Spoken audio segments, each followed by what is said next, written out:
Hi, I'm Sean Clark. I'm standing in front of the Myers house from Halloween 6, The Curse of Michael Myers. Welcome to Horror's Hallowed Grounds. 1, 2, 3, 4!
I'm standing just outside the fences of the old mill. This is where the interiors of the big ceremony scene at the beginning of Halloween 6 were shot. Somewhere inside this building. I don't know exactly where because I can't get inside. Obviously, I'm stuck here looking at these very intimidating no trespassing signs. I don't know, there's a hole here. We didn't make it. It was here. We found it. We're just gonna go check it out. Oh. A little bit of barbed wire right here. Take that. Yeah. Is it still going? Still going, still recording. All right, oops. Okay, let's go. So it's believed that down in here is where the ceremony took place. Quite possibly in any of these areas with this stone backdrop. As you can see, it's a rather large, impressive room, and they could have really shot it from any angle. But quite honestly, we're not supposed to be here, so we probably should head out and go to the next location.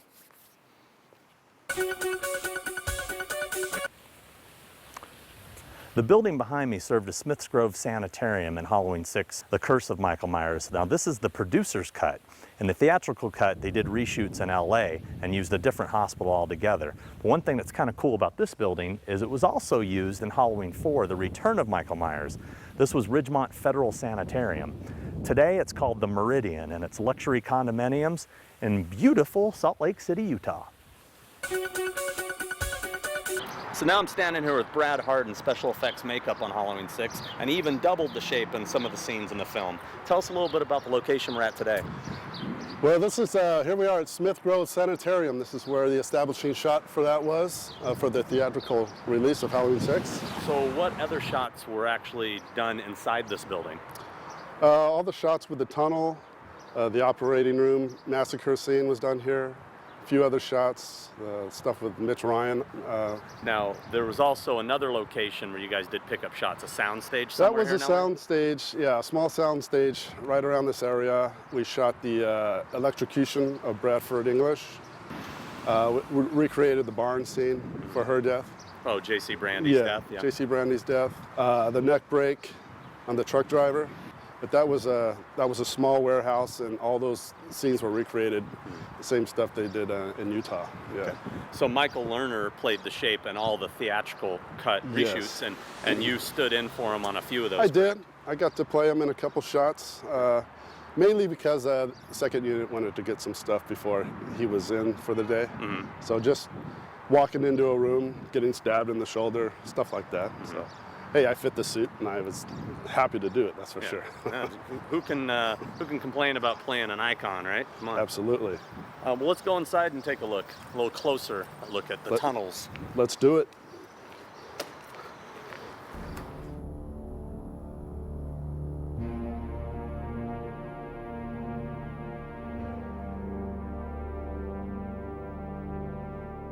So tell me about this here. This is the room where they did the additional photography for the Dr. Wynn shot where he's talking to Donald Pleasance. I remember that was kind of a sad day because it really hit home that Donald Pleasance had died, so they had a stand-in for him. So I remember that was kind of a sad vibe that day. So basically every shot you see of Dr. Wynn when it's angled upward, Yeah. that was an insert, and then the shot where the guy who's supposed to be Loomis, gets hit over the head from behind. Yeah, that was all shot here. I think it's now a cafeteria. Yeah. Now, were you aware that while you were filming this, that the Accads had no idea that this was even going on? There was a little bit of a battle going on between the Weinsteins and the Accads, and they had no idea that this theatrical cut was being shot. I'm learning this for the first time right now. I didn't know that.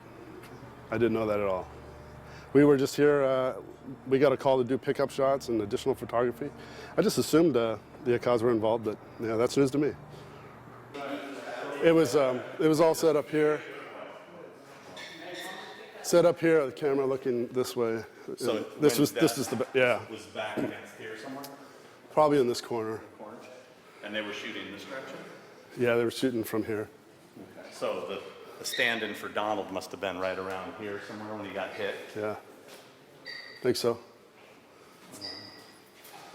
It was at night, you know. He looked at him and he said, "You're a madman. You're a Madman. madman. Madman. Madman. Madman. A madman. This, this location puts a smile on my face because I remember this is where Michael breaks the door, supposed to take his hand out, grab the doorknob, and pull a big chunk away. But it didn't work. So, take two, they score the door some more. Michael puts his hand in there, grabs the doorknob, still nothing.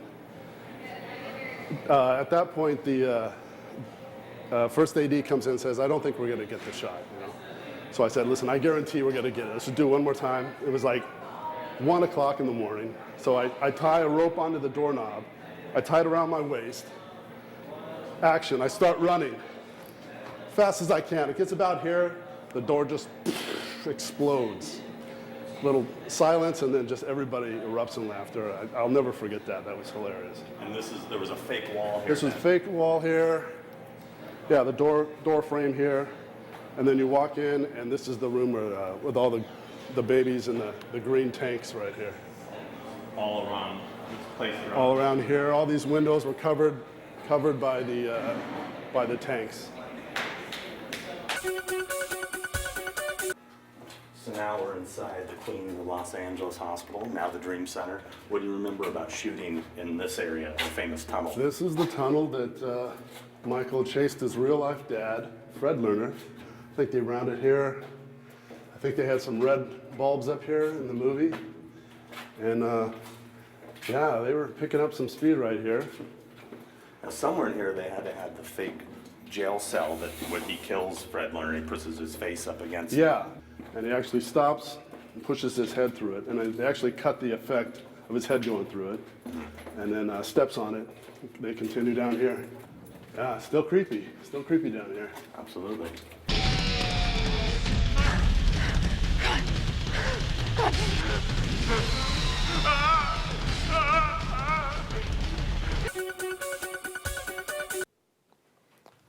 So now I'm here inside the Blankenship house with owner Margaret Smith. Thanks Hi. for letting us come in and take a look around.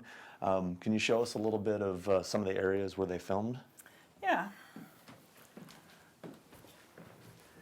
Mrs. Blankenship made herself quite comfortable in this room. All of our furniture was moved out, and they put props in. One piece, Yeah. the big piece here, that's now a stereo cupboard, that was still there. That was there, and so was, no, the rug is gone. So anyway, it's quite different. And this is also the area where Dr. Wynn was sitting, and we're revealed that he's the man in black, and he's sitting with the young boy. So we have the sign that was hanging on the front of the house indicating it was a boarding house. So we just kept it because it was kind of fun. That's really cool. I love the way that you've displayed it. And you have enough ceiling space here that you can do it. Now this door here was the door that when they ran across the street to escape from Michael Myers, they were banging on this door here, That's right. correct? That's right. It looks like it's the same door still. Oh yeah, it hasn't changed. Well, she ran from the house across the street where the slayings took place. The Myers house right the there. Myers house. Yeah. To have a safe place to go, she came here. And after Mrs. Blankenship, who had been possessed by the evil, she took a knife to the girl, and she, to save her life, jumped out of this window. It's our son's bedroom window. At the time, it was our son's bedroom window. And she jumped out onto the grass. Of course, there must have been a way to keep her safe. The guy whose room it was Paul Rudd, actor Paul Rudd, who played Tommy Doyle. Okay. Now you said you've had other filmings done here as well, right? We were in 3 Touched by an Angel episodes, and it was the 100th. The first one was the 100th episode, so it was pretty monumental. Now at the time when they rented your house, you had no clue it was going to be for a Halloween film. No, I had no idea. Had you ever seen the Halloween films or heard of them? Didn't even know what it was? I think I'd heard of the first one maybe, but I'm not sure we would have participated if we had known it was horror films and people killed right and left. Understandable. I guess it took 3 Touched by an Angels to balance it out.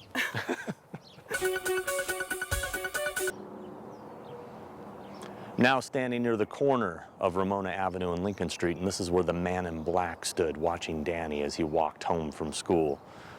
When Danny bumped into Paul Rudd and he dropped his pumpkin. And this is where he's telling him, "Kill for me, Danny. Kill for me. Come on. Please. I really could use somebody to kill for me right now. The times have been tough." So now I'm standing here with Thomas Kemwa, former owner of the Myers house. How you doing today, sir? Good, how are you doing? Pretty good. So tell us a little bit of the history of this house. Wow. The house has a lot of history in itself, aside from the movie. With the size of it, I thought it might have been a polygamous home for a while. When I was trying to legalize the home, I talked to an old man who lived over there for his whole life. I mean, born there in like the teens. And he said it never was a polygamous house, but what happened is in the mid-1960s, a well-known madam from Park City bought this house, refurbished it, and for about a month it was a whorehouse. Wow. A horror house and a whorehouse. Yeah, exactly. Yeah. So in the fall of '94, I was actively trying to sell it, and it was from my realtor that Nightfall Productions called me and asked if I would be interested in letting them film Halloween 6 here. I didn't realize until then that they had filmed the others here. And they were very sweet. I mean, they did exteriors and let us stay inside, and we kind of worked with them. And then when they moved into the interiors, they put us up in the Residence Inn, paid the bill, you know, it was nice. They were really good. And they did, it's weird, they kept me in the dark a little bit. Like I came back one time and they were flooding my basement, and I'm like, what the hell is going on here? So they didn't show me the whole script. They didn't want me to get nervous about some of the stuff they were going to do. But they had actually shot down 2x4 plates into the concrete and then caulked it and then sealed it, and just they made it look like the whole basement was flooded. So Well, that's cool. And like I said, I was trying to sell the house, and I had just painted this thing, repainted it, refurbished the front, and they wanted it to look a little more run down. And so like up here, I could still see where they sanded down the green off the window, and you know, they did that to make it look a little more run down. So has it always been units? Because now it's... You know, I think that the madam that owned it divided it into these units, is my theory. Nightfall Productions, I remember they were very worried about doing a camera crane up in this upstairs apartment. They were like, is this floor gonna hold? So they actually had me run a post and beam system down through here, all the way down through the basement. And I had to open up a false ceiling in this one. So there was a lot of work they paid me to do. And then they paid me to paint it all kind of this, what did my dad call it? The color of hell gray. It was just horrible, like light gray all over the whole, or kind of a medium gray, you know, in that whole apartment. And then...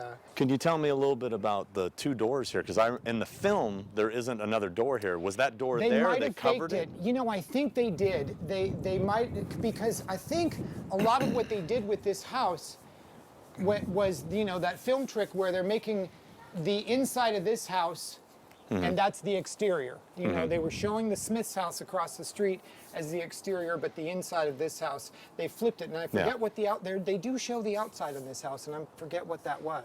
Well, it was a window that looked just like that. So That's right. They used that melamine, really thin plywood stuff and boxed it in. They also did a great job upstairs. This place has just a flat ceiling, and they made it look like it would have been that room right there. Yeah. Because there's the big window. So they built a false, like attic ceiling inside this room up here. So really that what they room did- right there was Paul Rudd's room. Yes, and really what they did is they made, because that's a very big room, it's like actually a pretty good sized living room, and so they made this corner of the room his bedroom, and then they never showed the outside corners where they ran their track and all that. Yeah, I was So going to it's say, interesting. because when I went in that room, I was like, there's no way. And I had heard that it was They did a really shot good there. job. They did, and they had some local people. I don't remember the guy's last name, but the painter, his name was Chad, and he did a great job with painting it and making it look like it just always been that way. I was living in this back apartment upstairs, and that's where it'd just be like, you're working so hard, just go crash and take a nap and get back up when you can and just work, sleep. That was it. And so the morning that they were ready to shoot, we were done. We'd finished the night before. We weren't too close to being off schedule. And we're sitting there in that back apartment, which is like a 300 square foot apartment. And there's like 6 of us in there having some good, strong coffee and smoking a blunt. Yeah. And the place is just filling up with smoke. And I get this really authoritative knock on the door. Bam, bam, bam. I'm like, oh, crap. I get up and I open the door, and just because the air pressure changed, all the smoke in the house went right into the line producer's face. And I'm just hanging my head going, okay, you know what we've been up to. And he just says, oh, there's a problem. And I'm like, oh, man. I'm thinking to myself, what? I don't want to go to work anymore. I'm exhausted. And he says, come with me. And he brings me up to these windows up front here. And like I said before, I was trying to sell the house. And right here was this old horse chestnut tree. Not huge, but, a mature tree. Yeah. And he says, that tree's in our way. And I said, well, I can see that. They got track laid out all in front here. And he says, I'll give you $125 to chop it down.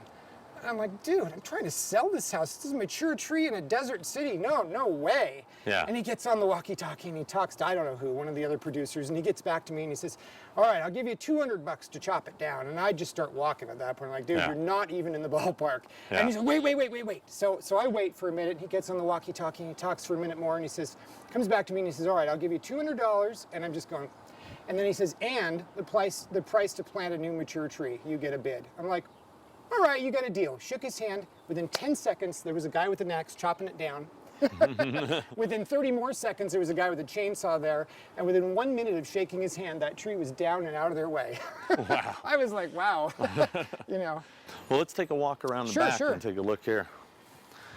I know there's a pretty famous sequence in the With basement the sheets scene. and everything back here. And Well, that too, yeah. Okay, yeah. But the basement scene where the guy gets electrocuted, Oh, that's all right. the intense light that's coming out of these windows right here. Oh, that's right. I remember that.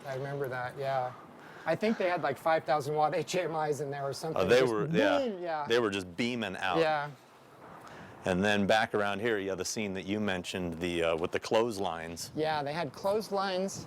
I'm trying to remember. And you Kim know, I Darby. think they put them up. I don't think I ever had clotheslines back here. I think they put them up and made it look like. Well, the clotheslines were running this way. That's right, And yeah. Kim Darby's trying to escape Michael Myers, and fighting through the sheets. yeah, and- through the sheets, yeah. and then he whacks her, and the big splatter on the. That's right, on the sheets. You see it instead of which is nice. I like when they show that rather than get really gory with it, Now entering the basement of the Myers house. This has changed a great deal. There's been all kinds of construction that's gone on in here, but I'll do my best to try to describe where everything was. Through this door here, you'll see a staircase. And right here, this is the staircase we see Kim Darby come down. Now, it might look weird because there was a wall that used to be right here, and this wall wasn't here. But this is the same exact staircase and the same window that the light is shining through. Now, she comes out this way and heads over to the washer, which was in here. Again, all this construction here is new. You can see today, here's their washer and dryer, but it was just a washer and it was placed right here, facing this direction. You can also see in the background, all of this is still there from back in '95, and that window right there, which is now covered, you could also see in the shot. Now, the electrical box, which was a prop, it wasn't a usable electrical box, was on the other side of this wall. Let's go take a look at that.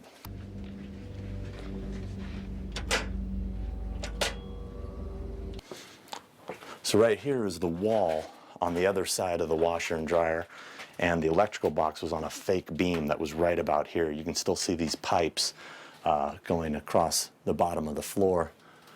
And right about here was the fake electrical box, and this is where Bradford English met his demise.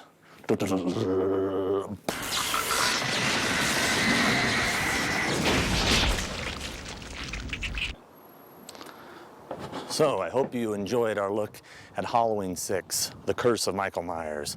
I've had a beautiful time here in Salt Lake City doing 4, 5, 6, and now I'm going home.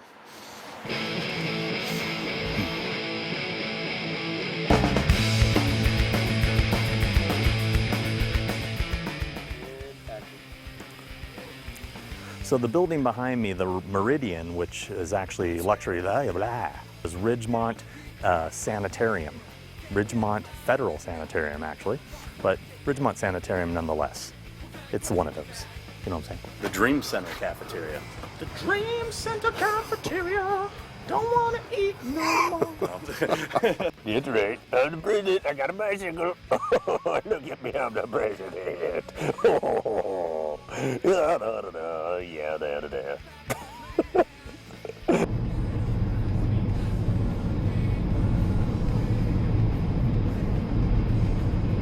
Was it that window there? Uh-huh.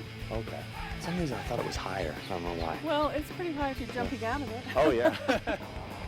I really could use somebody to kill for me right now. The times have been tough, and I only own one trench coat and hat, and it's been a bad week. Please, Danny, kill for me, please. Oh. That was Charles Cypers, actually. Come on. Kill for me, Danny. Kill for me. Come on, Danny. What are you waiting for? You like movies about gladiators, Danny? Oh, yeah. Oh, yeah, I'll snap into it.